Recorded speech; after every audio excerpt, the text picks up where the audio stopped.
انسان کے لیے دکھ ہی دکھ ہے، صدمہ ہی صدمہ ہے، رنج ہی رنج ہے۔ صرف یہ ہے کہ کچھ حساس لوگ ہوتے ہیں وہ صدمے کو زیادہ محسوس کرتے ہیں، کچھ ذرا ان کی حس جو ہے وہ کچھ ڈل ہو جاتی ہے، کند ہو جاتی ہے۔ وہ جو غالب کا شعر میں نے آپ کو سنایا کہ مشکلیں اتنی پڑی مجھ پر کہ آسان ہو گئی، ورنہ یہ ہے کہ انسان سوچے تو دکھ ہے۔ اب یہ دکھ جو ہے اس سے نجات کا کوئی راستہ بھی ہے کہ نہیں، یہ کوسچن مارک ہے، جس کا جواب ہے تیسری آیت میں اِلَّا الَّذِينَ آمَنُوا وَعَمِلُوا الصَّالِحَاتِ وَتَوَاصَوْا بِالْحَقِّ وَتَوَاصَوْا بِالصَّبْرِ۔ جو ایک نا امیدی کی کیفیت طاری ہوتی ہے، وَالْعَصْرِ إِنَّ الْإِنسَانَ لَفِي خُسْرٍ، زمانے کی قسم ہے تمام انسان برباد ہونے والے ہیں، تباہی میں ہیں، گھاٹے میں ہیں، ٹوٹے میں ہیں۔ اس سے جو ایک مایوس کن صورتحال سامنے آتی ہے، اس مایوسی سے نجات دلانے والی آیت ہے تیسری آیت۔ ایک راستہ ہے، یہ امید کی کرن ہے، تباہی سے بچ سکتے ہو، ابدی بربادی وہ بربادی۔ یہاں تو یہ ہے کہ ہم نے مشقتیں اٹھا لیں، فاقے جھیل لیے، تکلیفیں برداشت کر لیں، صدمے برداشت کر لیے، لیکن موت آئی، اس کا خاتمہ ہو گیا۔ لیکن اس کے بعد اگر خدا نہ خواستہ جہنم میں جھونک دیے گئے، وہ ابد الآباد تک کی، وہ ہمیشہ ہمیشہ کی جلن۔ قرآن کہتا ہے کہ اگر ایک کھال جل جائے گی، جھلس جائے گی، اللہ اور کھال دے دے گا۔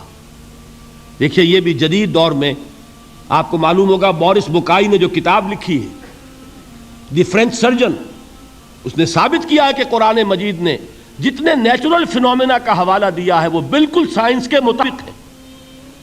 آج ہمیں یہ معلوم ہے کہ حس جو ہے وہ صرف کھال میں ہوتی ہے، کھال حساس ہوتی ہے، کھال اتر جائے نیچے جو ہے گوشت جلے گا، آپ کو تکلیف نہیں ہوگی۔ معلوم قرآن نے کہا ہے کہ جب کھالیں ان کی جھلس جائیں گی، ہم نئی کھال دے دیں گے تاکہ وہ سوزش جو ہے، وہ جلن کا احساس برقرار رہے، وہ ختم ہونے نہ پائے۔ حالانکہ اس کی ضرورت نہیں ہے، اگر اندر کا گوشت بھی حس والا ہوتا تو پھر کھال دوبارہ عطا کرنے کی ضرورت نہیں ہے، گوشت جلے گا، اس سے بھی جلن کا اور سوزش کا احساس ہو جائے گا۔ لیکن قرآن کہتا ہے کہ نہیں، کلما نضجت جلودہم بدلنا لہم جلودا غیرہا، جب ان کی کھالیں جھلس جائیں گی، جل جائیں گی، ہم ان کی کھالیں بدل دیں گے تاکہ وہ سوزش برقرار رہے۔ ثم لا يموت فیہا ولا یحیا، پھر نہ وہ اس میں جی سکے گا نہ مر سکے گا، نہ زندوں میں ہوگا نہ مردوں میں ہوگا۔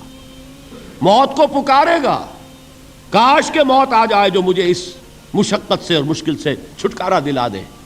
وہ موت جس سے اس وقت ہم بھاگتے ہیں، اگر خدا نہ خواستہ اس جہنم میں جھونکے گئے تو پھر موت کو پکاریں گے اور موت نہیں آئے گی۔ اس عذاب سے، اس ابدی ناکامی سے، اس خسران سے، اس ابدی ہلاکت سے بچنے کا کوئی راستہ ہے؟ وہ جو میدان حشر میں پکاریں گے لوگ، این المفر، کوئی جائے فرار ہے، کوئی جائے پناہ ہے؟ وہ جائے فرار، وہ جائے پناہ اس دنیا میں اللہ نے ہمیں عطا فرمائی، اسی کا نام صراط مستقیم ہے۔ الا الذین آمنوا وعملوا الصالحات وتواصوا بالحق وتواصوا بالصبر۔ ایک راستہ ہے، اس کے یہ چار نشان ہائے راہ ہیں، سنگ ہائے میل ہیں۔ پہلا ایمان، دوسرا عمل صالح، تیسرا تواصی بالحق، چوتھا تواصی بالصبر۔ اس صراط مستقیم پر بچو گے، نروان حاصل ہو جائے گا، نجات حاصل ہو جائے گی، کامیابی سے ہمکنار ہو جاؤ گے، اس ابدی خسران سے نجات پا جاؤ گے۔ اللہ تعالی ہم سب کو اس کی توفیق عطا فرمائے۔